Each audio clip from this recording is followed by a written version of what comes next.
नमस्कार, आपके अपने YouTube चैनल हिंदी अध्ययन पर आप सभी का एक बार फिर स्वागत है, अभिनंदन है।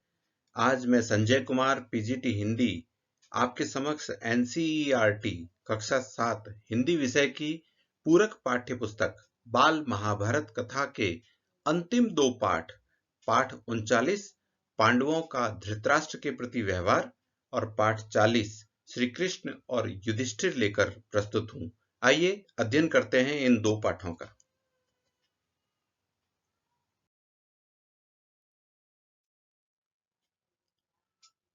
पाठ 39 पांडवों का धृतराष्ट्र के प्रति व्यवहार। कौरवों पर विजय प्राप्त करने के बाद सारे राज्य पर पांडवों का अधिकार हो गया था।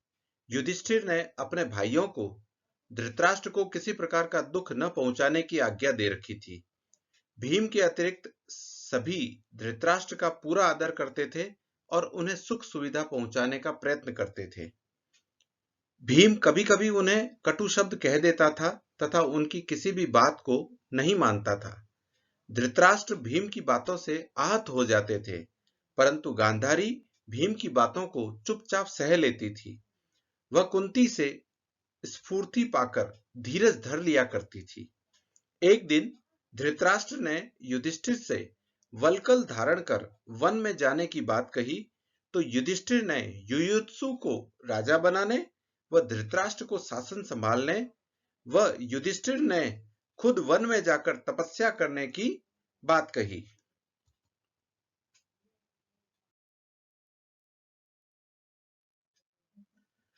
आचार्य कृप व विदुर के समझाने के बाद युधिष्ठिर ने धृतराष्ट्र को वन में जाने की अनुमति दी। उनके साथ गांधारी और कुंती भी वन में चले गए। कुंती को वन में जाते देख युधिष्ठिर बोले कि मां, तुम वन क्यों जा रही हो? तुम्हारा जाना ठीक नहीं है। तुम ही ने आशीर्वाद देकर युद्ध के लिए भेजा था और अब तुम ही हमें छोड़कर जा रही हो। परंतु कुंती अपने निश्चय पर अटल रही। धृतराष्ट्र, गांधारी और कुंती ने 3 वर्ष तक वन में तपस्वियों सा जीवन व्यतीत किया। संजय भी उनके साथ था।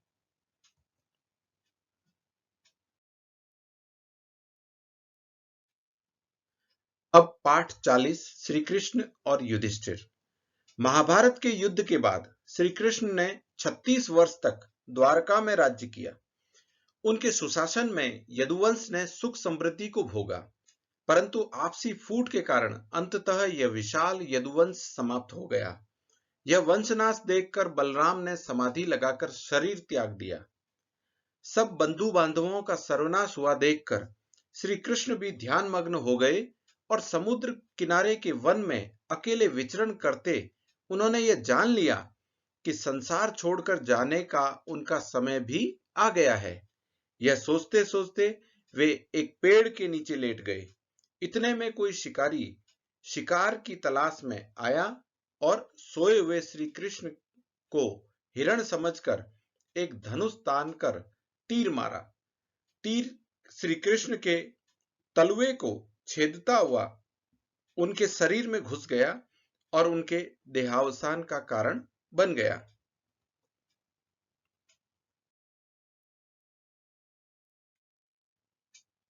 जब पांडवों को यह शोकजनक समाचार मिला, तो वे भी सांसारिक जीवन से विरक्त होकर द्रौपदी सहित तीर्थ यात्रा पर निकल गए तथा परीक्षित को राज्य गद्दी सौंप दी।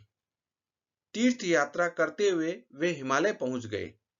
इधर परीक्षित और उनके वंशजों ने न्यायोचित शासन की परंपरा का निर्वाह करते हुए दीर्घ समय तक राज्य किया।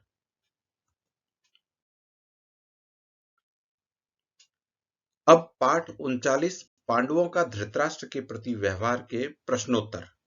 प्रश्न 1, युधिष्ठिर से अनुमति पाकर कौन कौन वन में गए?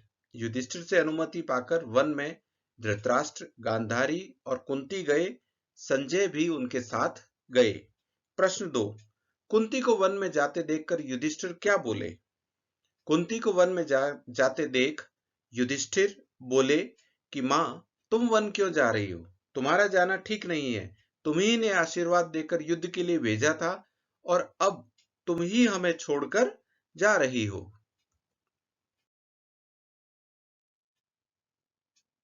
पाठ 40 के प्रश्नोत्तर। प्रश्न 1।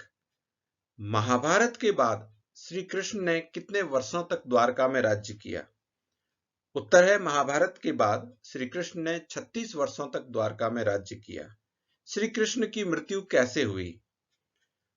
एक शिकारी का तीर उनके तलवे को छेदता हुआ शरीर में घुस गया, जिसके कारण श्री कृष्ण की मृत्यु हो गई। प्रश्न 3। श्री कृष्ण कहां लेटे हुए थे? श्री कृष्ण एक पेड़ के नीचे लेटे हुए थे। प्रश्न 4। सोए हुए श्री कृष्ण को शिकारी ने क्या समझा? इसका उत्तर है, सोए हुए श्री कृष्ण को शिकारी ने हिरण समझा और धनुष तान कर मार दिया। प्रश्न 5। परीक्षित कौन थे? इसका उत्तर है, परीक्षित अभिमन्यु के पुत्र और अर्जुन के पौत्र थे।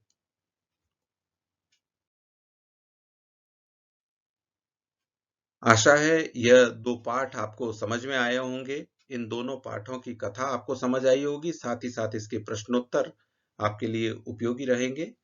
हमारे YouTube चैनल को सब्सक्राइब करें, हमारे वीडियोस को लाइक करें। धन्यवाद।